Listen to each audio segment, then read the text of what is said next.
Hello everyone, Praise Good here, and welcome back to more Ocarina of Time.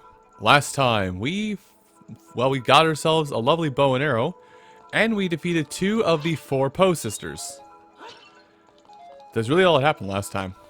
Yeah, that's really all it really did. Great intro, I'm well aware. I'm the best at intros. 12 years in the game doing this? Only good intros from me. Anyway.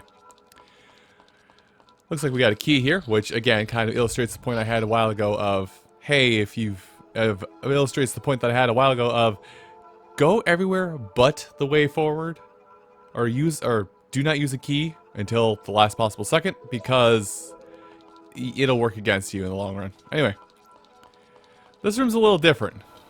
Well, alright, wall masters cannot get you on ladders. But this room's going to be a little bit different than what we're used to. Fine, I'll shoot you. Okay, that's what we're supposed to do, kind of. We don't really have to take care of these guys. We could have just gone on without killing them, but what am I going to do in a Zelda game? Not KO an enemy?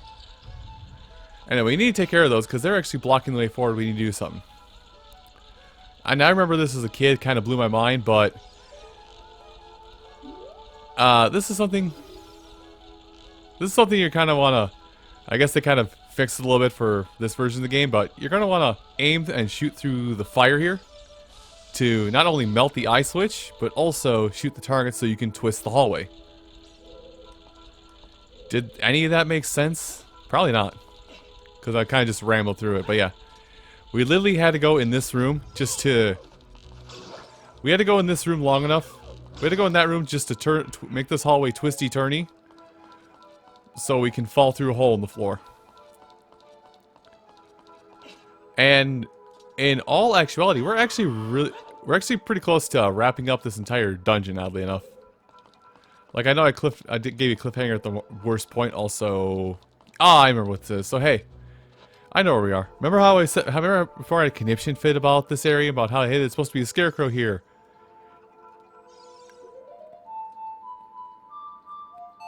This is the spot. This is the spot where you summon the scarecrow. So if you have to ever loop back, or if you have to leave the dungeon, you can leave the dungeon now, and come back and hookshot your way back up here in the future, should you need it. But if you've been following along, all that's really going to happen at this point is we're going to get one semi-inconsequential treasure chest, and that's it. Bang. Anyway, I'm going to take a minute just to shoot these giant Skulltulas, because the ceiling falls down in this room. The ceiling falls down in this room. I guess you could have the Skulltulas here to act as a guiding point, but I'd rather not risk that and have just safe harbor anywhere I go now. Nope. Listen, you can't fool me this many times. Anyway. This switch is a safe spot to open the door. And there's also the treasure chest up ahead. But yeah, you kind of want to make note of your save points in here. I see where the safe spot is for the treasure chest right now. It is on this side of it. Which gives you a bundle of arrows, but hey, we need to do that because, you know, 100% chest collection, 100%, you know, 100% means 100%. To whatever chagrin that might be. Anyway, this room actually has the last of the four Poes sisters, which, hey, her portrait's right there. Unfortunately, it's puzzle time. Now, in order to do this, I'm gonna do what they call a dumb move. Well, semi-dumb move. The whole thing is you basically want to recreate the picture of the sister in question here. 2, 3, with this block pushing puzzle. And basically want to do it you want to be kind of optimal doing it. Thankfully for the most part, they kind of fall in a location that's pretty simple to get to. But you want to try and do this where each block push takes about, you know, you have a minute to do it. So you want to leave yourself at least 15 seconds for each block you have to push. And unfortunately, with the nature of the N64/3DS, if you're playing the 3DS version alongside me, slipped through the crack. If you're playing along, pushing mechanics are a little weird. Oh. Hey, none of that. Now you're gonna come back out and you're gonna take these L's. No, no, I said come back out and take these L's. Ghosts, what are you gonna do, man? Can't live with them, can't live without them. Definitely should live without them. Whoa. So I've been having a series of fun little glitches in this series, I've noticed. Nothing game-breaking, but enough that it just kind of offsets you a little bit. Like, I went up through a staircase, and now I'm just kind of squeezing through cracks in this temple. But anyway, with all that we've done there, we have one last Poes sister to get, and there she is. Huh. That's new animation I've never seen before. So this is a mini-boss fight for this temple. If you've played several other Legend of Zelda games, you kind of know how this works already, but you basically want to look at the one who spun first and shoot it. Don't target anything, just walk to the middle. Walk to the middle and wait. Look for the one that spins. You can either do this in first person or with Z targeting if you can get it to target properly, but it's a pretty simple fight.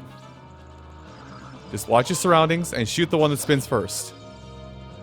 It's also how you do really good at a specific Mario Party 1 minigame. On the right. They will always stay the perfect distance away from you where you cannot jump slash them, so you have to use your bow and arrow. And with that, that's all of it done. We have defeated every single Poes sister in this place who stole the flames from the beginning, and now we can go downstairs. By the way, that's the only way to get on top of this elevator. So, cherish this. You're on top of the elevator. Now, there's one thing I'm going to address really quick because I kind of glanced over it. Because me, but if you want a bit of a shortcut back and forth from one area to another, you can, as long as you, well, if you got the Scarecrow, play the Scarecrow song, shoot that eye switch, there's the Scarecrow up there. Hold on, let me just get rid of this just so I have a easy passage back. Shoot me. Thanks. But yeah. And then you just... Oh, am I not close enough? Thought it was. Okay, but you kind of get it. I guess you would have to hook shot up to that treasure chest and then up to Pierre from down there, and then that's how you get... That's how you get kind of back if you stopped halfway through, kind of like I did. But that's all the loose ends tied up for this place. Let's head downstairs. Now down here is kind of a jerkish thing because we are looking for several things. For one, you can hear it already. For one thing, we're trying to get in that door. There's a switch we have to hit to get in that door. There's also a treasure chest we have to open around here, which has nothing of importance, but we still have to get it. And actually, there's treasure chest right there. You know what? I think the game's going to give us arrows anyway, so let's open this up. Yep. And I believe it's gold skull. Yep, there it is. There we go. And with that, you have done everything. Now, something I haven't actually looked at is I think if you go to the map, something... I think there's supposed to be something in your gear grid or your items. Oh, that's it right there in the upper, right next to the temple name. I haven't touched on this until now. Episode 21, just not touching on it. Good job, Scooter. If you have collected all gold Skulltulas available in a dungeon or temple, you will get the gold Skulltula symbol next to the temple name on the upper left there. I'm just showing the gold Skulltula symbol and the forest temple sigil. Anyway, all I have to do now is I'm going to try and make sure I remember to push the right direction, but we just have to push the room clockwise until we find the door that will lead to a switch to press. This may take a while because, reminder, it's been several years since I last played this game. So I don't know the optimal path. There we go, push this switch, which opens that door, which I think we just have to go counterclockwise now to get it back. The only thing that sucks about this area is there's no like map to help you like confirm that you've pushed something the right way with this cylinder. So if you're not paying attention to clockwise and counterclockwise, you're just going to keep pushing things in random directions. Speaking of, I'm not entirely sure if we actually open the way to the boss door, but we're going to look now.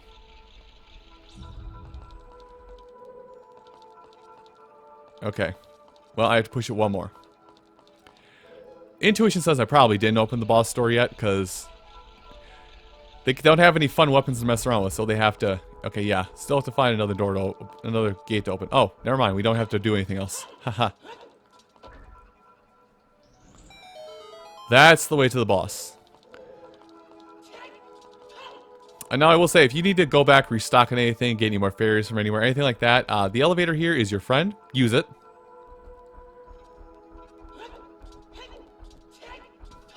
But if you haven't followed along the whole way, go ahead and pop open the door, because you have the big key. And you get into a boss arena. Now I will say, if you haven't been collecting pieces of heart like I have, this is going to be a hard fight, because I think if you don't collect any pieces of heart, you're like 7 hearts? 6? And the boss here, I think, can do 2 to 3 hearts a hit. So this is kind of a rough... This is kind of a rough first boss for this point of the game. Well, this jump in the game. Time skips are fun. Anyway, head into the arena to attempt to leave the arena. And then get trapped in the arena with... Oh. Ha! Shortest Zelda game ever made.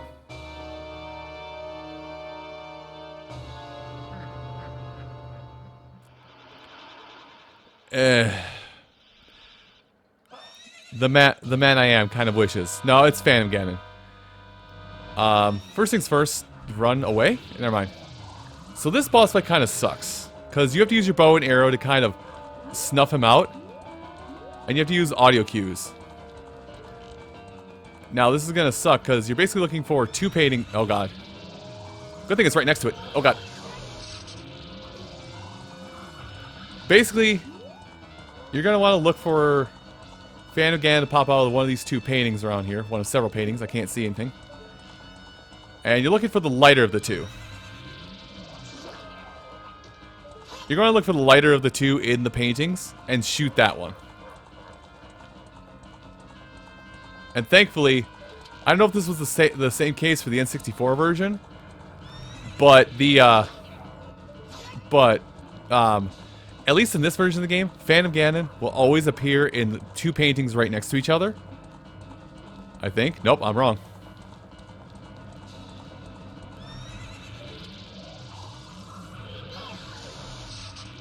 I guess not. I guess I was wrong in that statement entirely. Haha. Can of humble pie. I don't know why humble pie comes in cans now, but it does. That's not it, is it? Nope. Somehow I didn't get shocked by that. It's a game of pigments and memorization. I think it's gonna be this one right behind me. Get back in there. Except now we're done with that. Anyway. But at this point, unfortunately, arrows don't work. Anyway, get ready yourself for the oldest thing in Legend of Zelda Book of Tricks is the Dead Man's Volley. Unfortunately, it's not working the best. I hate Dead Man's Volley in this game. Unlike future entries in the series, when you do Dead Man's Volley in future entries in the series, it does go straight back to their target. This one, it's kind of a crapshoot. Anyway. Okay, that worked. Now come on. Do the thing.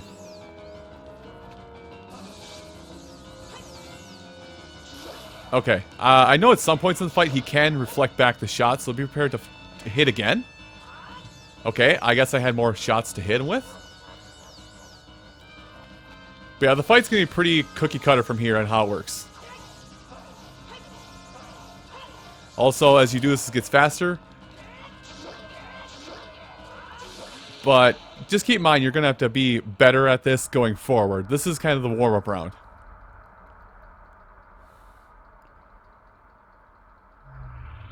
Hey kid, you did quite well. Looks like you may be gaining some slight skill.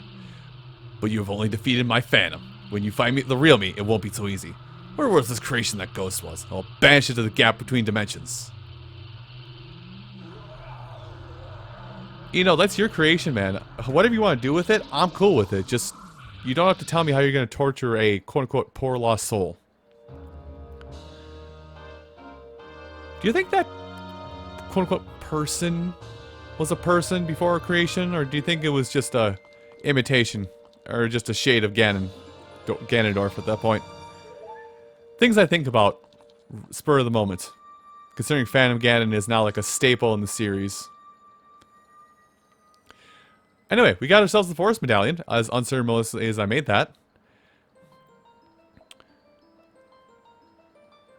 But you know, we never did find Saria.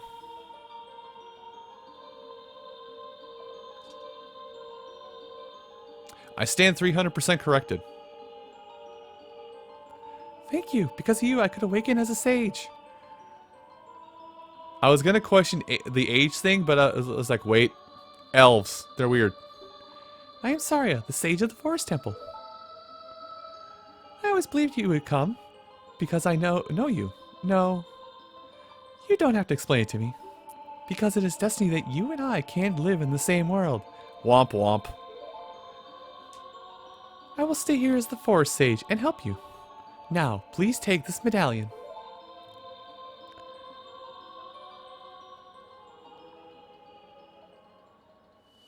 You know you have bad short-term memory when you thought you collected the Forest Medallion when you never even touched it yet? Yeah, we roll with this.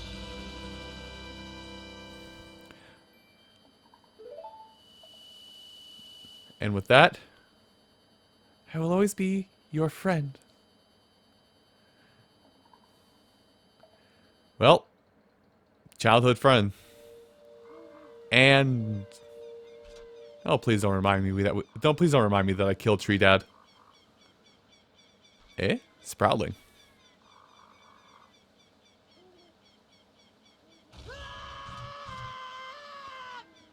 What are they feeding you? Hi there, I'm the Deku Tree Sprout. Because you and Saria broke the curse in the Forest Temple, I can grow and flourish. Thanks a lot. Hey, have you seen your old friends? None of them recognized you with your grown-up body, did they? That's because the Kokiri never grow up. Even after 7 years, they're still kids. You must be wondering why only you have grown up. Well, you might have already guessed, but you're not a Kokiri. You're actually a Hylian. I'm happy to finally reveal this secret to you. Thanks for dropping a truth bomb on my face, like my entire face. Thanks, I appreciate it. Some time ago, before the King of Hyrule unified this country, there was a fierce war in our world. One day, to escape from the fires of the war, a Hylian mother and her baby boy entered this forbidden forest. The mother was gravely injured. Her only choice was to entrust the child to the Deku Tree, the guardian spirit of the forest. The Deku Tree could sense that this was a child of destiny, whose fate would affect the entire world, so he took him into the forest. After the mother passed away, the baby was raised as a Kokiri, and now, finally, the day of destiny has come.